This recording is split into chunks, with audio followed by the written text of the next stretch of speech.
الرحیم والصلاة والسلام علی رسولہ الکریم وعلی آلہ واصحابہ اجمعین اما بعد۔ اللہ نے جتنی مخلوقات کو پیدا کیا ہے وہ تعلیم یافتہ ہیں۔ ربنا الذی اعطی کل شیء خلقہ ثم ہدی، انہیں پیدائشی طور پہ پتہ ہوتا ہے کہ مجھے کیا کرنا ہے، مجھے کیا کھانا ہے، میرا دشمن کون ہے، میرا دوست کون ہے، میری غذا کیا ہے، میرا طرز زندگی کیا ہے، یہ اندر فیڈ ہوتا ہے۔ انسان واللہ اخرجکم من بطون امہاتکم لا تعلمون شیئا، ہمارے بارے میں کہا تمہیں ماں کے پیٹ سے نکالا تو تم کچھ بھی نہیں جانتے تھے، اور دوسروں کے بارے میں اللہ کہہ رہا ہے اعطی کل شیء خلقہ ثم ہدی۔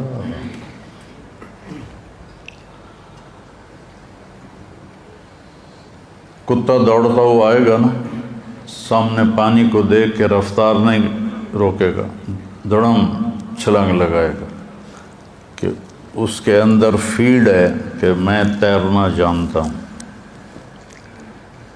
ہاتھی آئے گا نا پیچھے سے دوڑتا ہوا تو پانی کو دیکھ کے کھڑا ہو جائے گا، پہلے اپنا پاؤں ڈالے گا اور دیکھے گا کہ کیا میرا پاؤں زمین پہ لگتا ہے یا نہیں۔ اگر اس کا پاؤں زمین پہ لگتا ہے تو پھر وہ دوسرا پاؤں ڈالتا ہے، ورنہ پیچھے ہٹ جاتا ہے۔ اسے کہاں سے پتہ چلا کہ مجھے تیرنا نہیں آتا؟ ایسی بے شمار مثالیں کائنات میں آپ دیکھیں۔ پرواز ہے دونوں کی اسی ایک فضا میں، کرگس کا جہاں اور ہے شاہین کا جہاں اور، کہ ایک ہی فضا میں گدھ بھی اڑتا ہے اور عقاب بھی۔ عقاب تازہ گوشت کھاتا ہے اور گدھ گلا سڑا بدبودار۔ یہ تماشا میں نے عملاً فعلاً کینیا کے جنگل مسائے مارا۔ 5000 کلومیٹر لمبا جنگل ہے وہ، 5000 کلومیٹر۔ تو اس کے اندر ہم گئے، ایک رات وہاں گزاری، وہاں ہوٹل بنے ہوئے ہیں بڑے بڑے۔ صبح ہمیں وہ لے کے نکلے، اس سے پہلے کئی چکر لگے، وہ نہیں وہ جو میں نے دیکھا کہ ایک طرف عقاب بوٹی نوچ رہا تھا، اتنی سی تھی، اور ایک طرف گدھ ایک ڈھانچے کے اوپر سے ماس اتار رہا تھا۔ عقاب وہاں تھا اور گدھ یہاں تھا، اتنے فاصلے پر۔ تو اس وقت مجھے اقبال یاد آئے، کرگس کا جہاں اور ہے شاہین کا جہاں اور۔ تو عقاب کیوں نہیں سڑا ہوا گوشت کھاتا اور گدھ کیوں نہیں تازہ گوشت کھاتا؟ یہ میں آپ کو مثالیں دی ہیں۔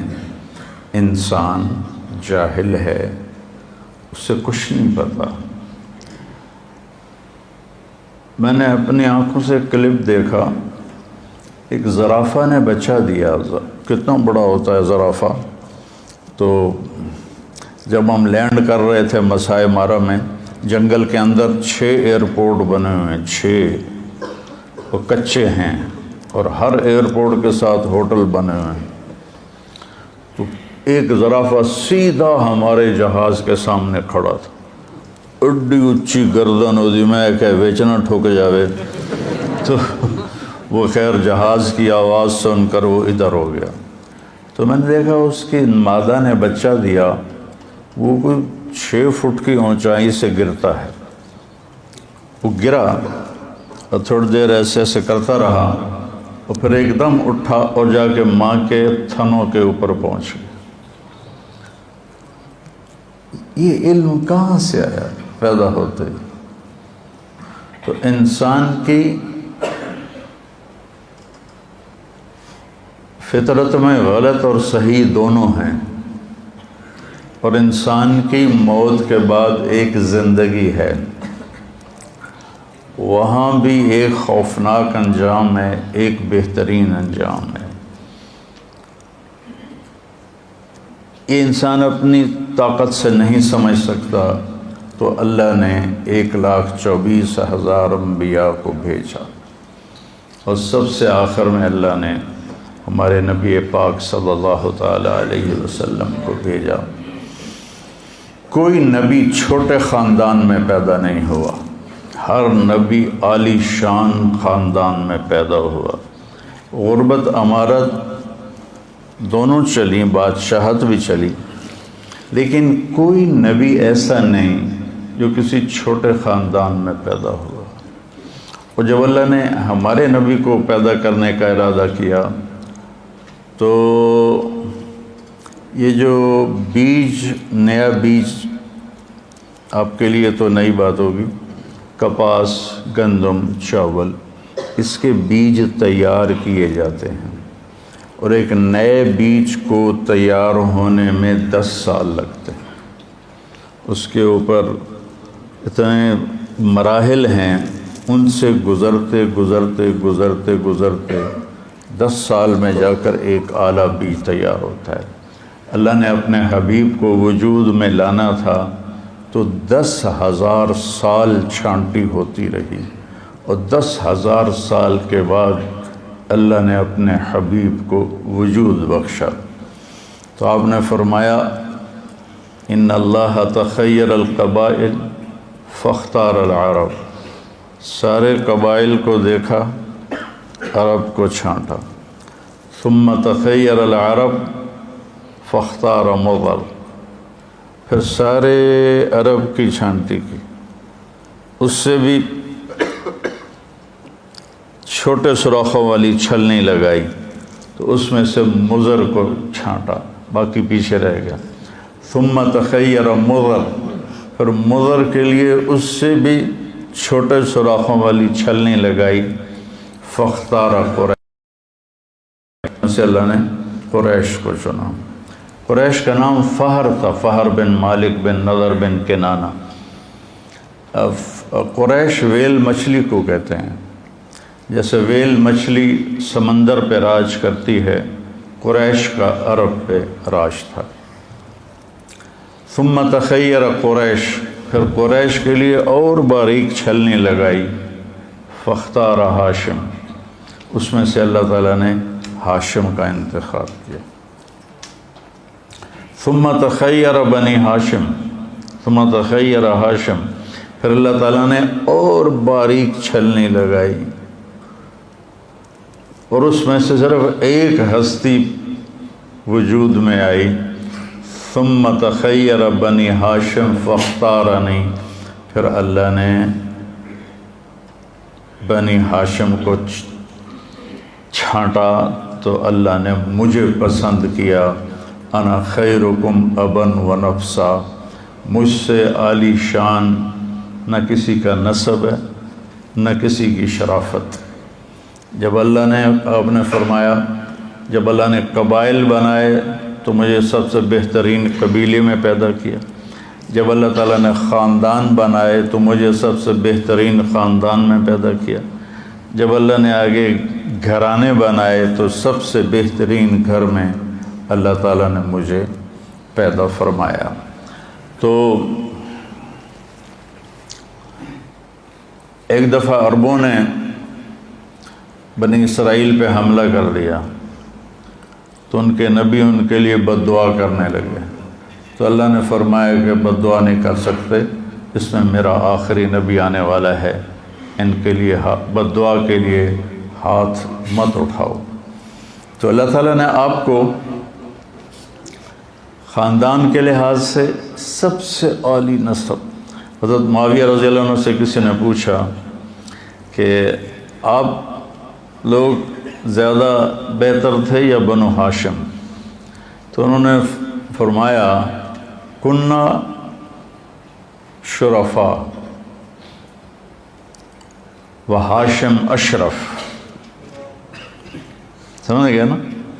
کننا اشراف و ہاشم اشرف، ہم شریف تھے اور وہ شریفوں کا سردار تھا۔ کننا اشراف و عبد المطلب اشرف، سمجھ گئے؟ ہم شرفاء تھے اور عبد المطلب شرافت کا بھی سردار تھا۔ کننا اشراف و ابو طالب اشرف، ہم شرفاء تھے، ابو طالب شرافت کے انتہا پر تھے۔